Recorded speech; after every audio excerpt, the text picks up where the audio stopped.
today's video, we're going to talk about how to keep up with a saving challenge. We are running a 52 weeks challenge whereby we save something every week for the 52 weeks of the year. We have done 3 weeks so far, so we are heading to the 4th week. So if you have not joined, kindly consider joining if you're not in any. If 52 weeks would not work for you, check our previous video. I will link it down below so that you can check whichever fits you. Maybe it's 365 days, 26 weeks, maybe 1 monthly, maybe quarterly, depending on how often you get your income. We have a whole video on 14 different challenges that you can join that fits everybody. Do not say that you're restricted to weekly, because you can still do other options. Hello good people, hope you're doing well. Jessie is my name, and on this channel we talk about finance, personal development, travel and charity. If this is your kind of content, kindly consider subscribing and hit the notification bell so that you're notified every time we upload a new video. On to today's video. So how am I keeping up with the 52 weeks challenge? Or should I ask, how are you keeping up with the 52 weeks challenge? For the love that we have received on TikTok, thank you so much. If you want to join the challenge, please follow us on Instagram or TikTok, because we are not able to post those small clips here on YouTube. So ensure you're following TikTok and Instagram, because that is where we can be able to post even daily, or we can be able to even respond to all the comments. I have seen so many questions which we will sit down and answer as we go along, because some we have really tried to answer on TikTok, but if they become overwhelming, we might have to bring them here so that anybody who wants to know how we are dealing with this challenge can be able to keep up. So how can you easily keep up with the challenge? Number 1, tracking your saving. If you're following us on the other socials, we are doing reminders so often so that in case you have forgotten, we remind you. And that also helps us, or me, to remind myself that if you're reminding others, you also need to take action. I mean, I am not preaching wine and taking water, so we are in this together. And that is why I am keeping you, I am updating you as I update myself. So it's two-way. For the first time, we're doing something as a team. So if you see us lagging behind, please tap us. Hey, wake up and drop those updates, okay? The second thing is plan for your irregular expenses. Remember, irregular expenses can happen and sometimes they are significant, so you do not want them to interfere with your saving, especially if you're not saving small amounts, or you want to really grow in the saving. Remember, you can start small and keep growing. I had started with 300 per month. Now I think I have saved more than 900, and I have not saved for the 3rd week. Actually, I have saved almost 1200. So you see, the moment that you have taken the initiative, it helps you to keep the discipline. If you feel there's some money you can save somewhere, you just put it aside. So ensure these expenses are put into consideration when you're setting your goals. We have so many videos on goal setting, goals review, so you can check them out so that you ensure that you have your goals in place and they do not tamper with your saving challenge. Otherwise, you might find yourself losing track, or you stagger because you're not able to keep up because something has come up that you had not planned for, and it is not an emergency. And of course, that takes us to our next point. Ensure your emergency fund is in place so that you don't pause the saving challenge because now you don't have money as you had to cater for maybe a medical emergency or an emergency with your family, something broke down and all those things. So it's also very important to ensure that your emergency fund is in place. If you don't have an emergency fund, not to worry.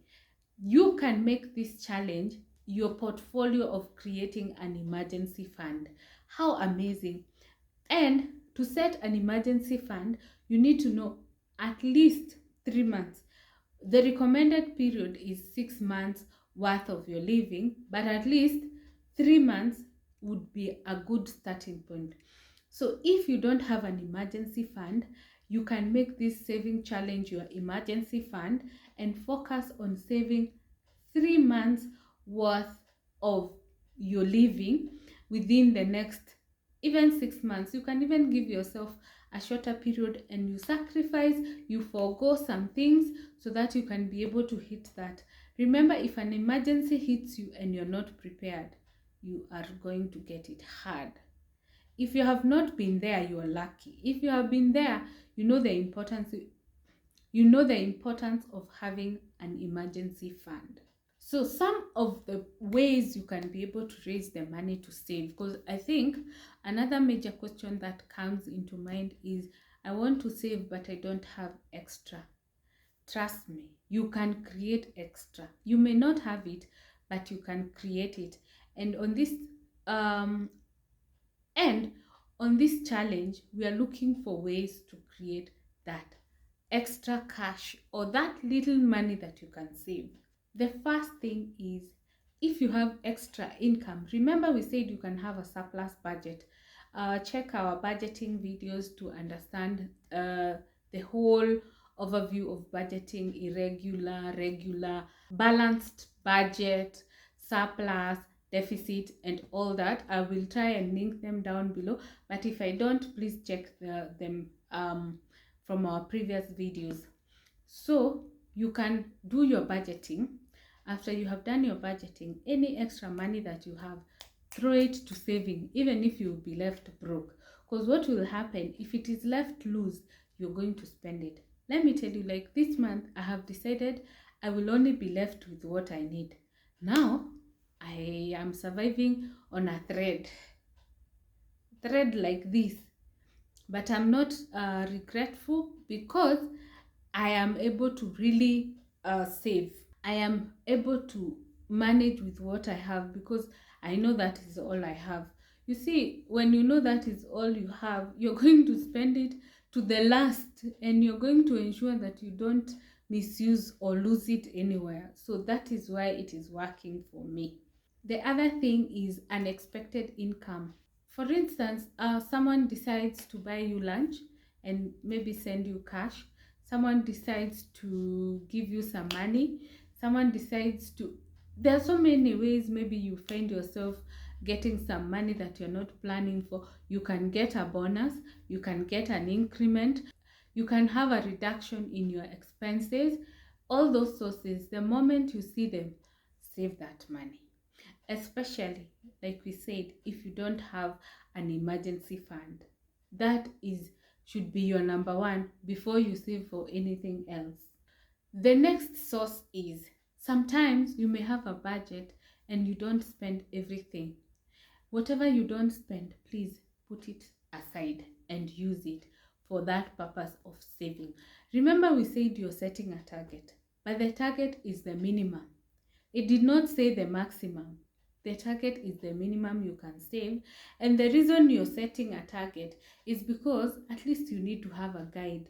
You cannot say, I am starting to save, and you don't know first how much you need to save, and number two, what you're saving for. If you're here and we're heading to week 4 and you don't know what you're saving for, continue saving this week, but by next week you should know what you're saving for. Please, let us not do aimlessly. Let us save for something with a focus. If you don't have anything, you can DM me.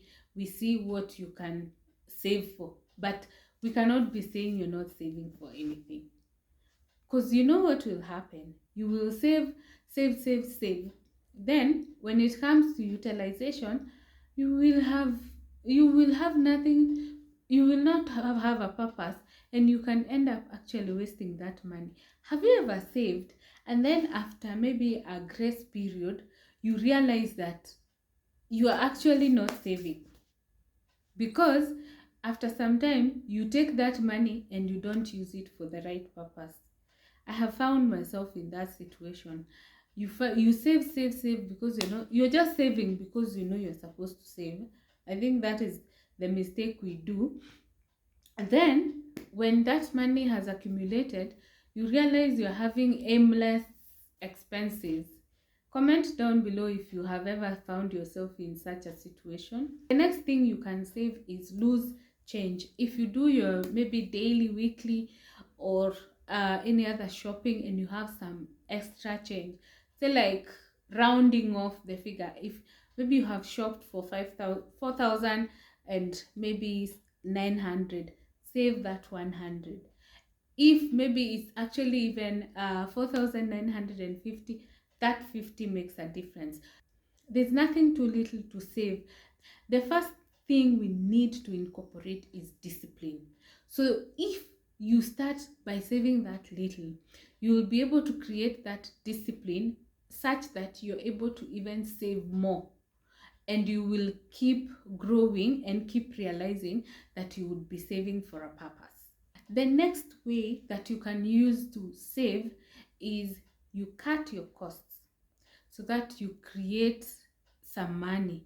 You see, like what we said, that you feel like you don't have anything to save. Cut your cost so that from whatever you cut, you're able to create money to put aside as you're saving. The next thing is restrict your shopping. One of the biggest spenders in your budget is your shopping. So the moment you are able to contain your shopping, like you're strict when you're working towards, remember, if you attain your financial freedom, you will not be worried about the cost. So when you're walking in the journey, you need to be conscious so that you get to the destination. So if right now you're shopping for something, the best thing is to come up with a list. That list, you will be able to use it to shop and ensure you stick to your list. Because what I've realized, myself included, if you don't have a list, you are tempted to pick things here and there. But I realized some of us are also very mean to ourselves, myself included. I realize sometimes even when I go to the supermarket, I don't even buy something nice for myself. I think perhaps it's because I've tried so many things, so there's nothing exciting that I need to buy now. So that could be the reason. But you see, not everyone is at that point of feeling like, no, what can even excite me? So you need to be mindful of your shopping. The first thing is ensure when you get home from your shopping, you check the items that you actually did not need. They're your wants, which you can see if you can do away with. Sometimes some wants are good. We said, as much as we are on a saving journey, don't be too stingy to yourself. You're also working very hard, so you don't want to be mean to yourself. The next other way of creating money for your saving is buying in bulk, in wholesale, and also you can check for when some stuff are cheaper, like during the holidays, the Black Fridays. You find that you get significant offers for some things maybe you could have gotten at an expensive price. So that is also a plus. Comment down below with how you create your saving fund, especially if you're starting now for the very first time, because that is very important. If you have started, you are now working towards the right direction. That means you have now something to save, which means you have stopped living maybe paycheck to paycheck, or your budget is a balanced budget with nothing to save, nothing to spare. That shows that you have left your balanced budget and now you have gone to the next level of a surplus budget because you have something to save. But if you create a saving fund, then you actually don't have a surplus budget, because I mean, saving is a necessary expense. Yes. So Remember, we are still on the 52-week saving challenge. If you need to know much more about the challenges that you can join, check our previous video. If you need to know how we are keeping up with the challenge, keep it here. We are going to be posting as much as possible so that no one is left behind. You can follow us on Instagram and TikTok so that we can keep up with the trend. We post there every day, so you'll be able to keep up with the challenge and also help us keep us in check. And also, you know what, give feedback. What I have learned in the last 2 days is that people need to come together to support each other, and people are there willing to share information and share so much so that you can be able to grow, you can be able to save. So thank you so much for watching this video. If you're new, kindly consider subscribing. If you're returning, thank you so much for always coming back. See you on our next one. Bye.